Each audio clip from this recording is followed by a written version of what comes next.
What's up, everybody? Scream 7 is here, the recap, and viewer discretion is advised. And this does have some scenes that might be disturbing for younger audiences, so this goes without saying. This movie is for people ages 18 and up. Hope you watched the movie before this recap. I waited a decent amount of time to let this film breathe before I posted this. Kevin Williamson did a great job. Neve Campbell did great. Even new girl on the block, Isabel May, who plays Sydney's daughter, knocked it out of the park. Matthew Lillard, made the easiest money in the world. A couple of face calls and bam, the audience is intrigued. Even though real fans wanted to see him doing some action. Now, the movie was great in my opinion. It wasn't as bad as people make it out to be. It wasn't a cliche in the regular bad guy survives and he's back type of theme that most audiences wanted. But it seems as though that's the route most viewers wanted this film to go. I, on the other hand, appreciated the twists and turns Scream 7 had to offer. You know what I'm saying? I watched all of the Screams, and this one really shows the lineage of how this story goes. So I give it an 8.5 out of 10 on the horror scale. I know you're probably wondering why, and it's because of the nostalgia that the movie brings.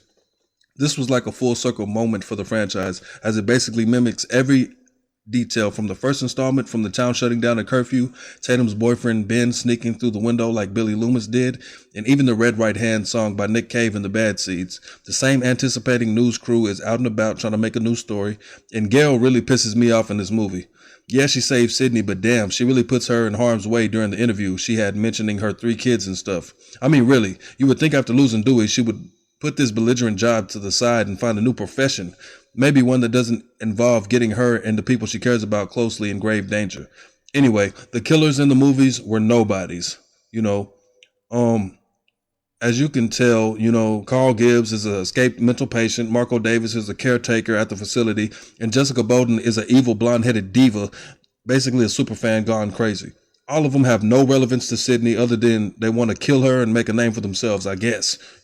Jessica kills her own son in the movie and really gets wicked. She also killed her own abusive husband, but that's the only justifiable murder she commits to in the whole movie, depending on if you give her sympathy or not. Now, Marco, he's just a pawn in the game, carrying out Jessica's bidding. Now, I guess they're in a relationship. I don't know. They never cleared that up. I still don't know why Carl was there. He was a puzzle piece to a bigger picture. But the police force needs to be fired, even though Sydney's husband, Mark, laid down his life down the whole movie for her and got stabbed, sliced, and really needs to be studied because he survived those scenes with the inch of his life intact. Now, Hannah, she's one of Tatum's friends who gets fruit ninja'd. Now, she took silver in the I'm Next murder competition, and Lucas, he takes the cake. He got shish kebabbed and turned into a fountain. Now, third place is Scott, who was stabbed several times and slowly had a knife rammed in his fucking head, through his temple and eyeballs. Now, for the conspiracy surrounding the possibility that Stu could be alive, it's very self-explanatory. Stu could be alive. Simple as that. The intake form at the coroner's office is missing, or it was never created. Now, the fact that neither Jessica, Carl, or Marco admitted to the burning down of the old Mocker house, and by the way, it could be a good motive for Stu, the real Stu. Y'all out here making money and a mockery of my house. Of course I'm going to burn it down. So that just goes into play. And most people know of seeing him in the background at Windsor College on the second installment of Scream. I mean, look at Sydney, look at Gail, look at the twins, look at Mindy and Chad, especially Chad, who's had fatal encounters in at least 3 movies now. Mindy, she always gets a slap on the wrist and pulls through. Come to think of it, they break the #1 rule in horror movies that the black guy or girl always dies first. Basically, in a nutshell, what I'm trying to say is if those core characters can still survive after those crucial attacks, then I'm sure Stu could survive being stabbed and a TV dropping on him.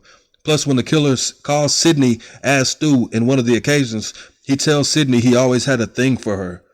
Marco or Carl, they don't know anything about that. They don't know that Stu had feelings for Sydney. That was personal. Now, by all means, go watch it. Me describing it in detail isn't enough for you horror fans. So tell me what you think. It's your boy Ty telling you to lock your doors, don't answer the phone, and never split up.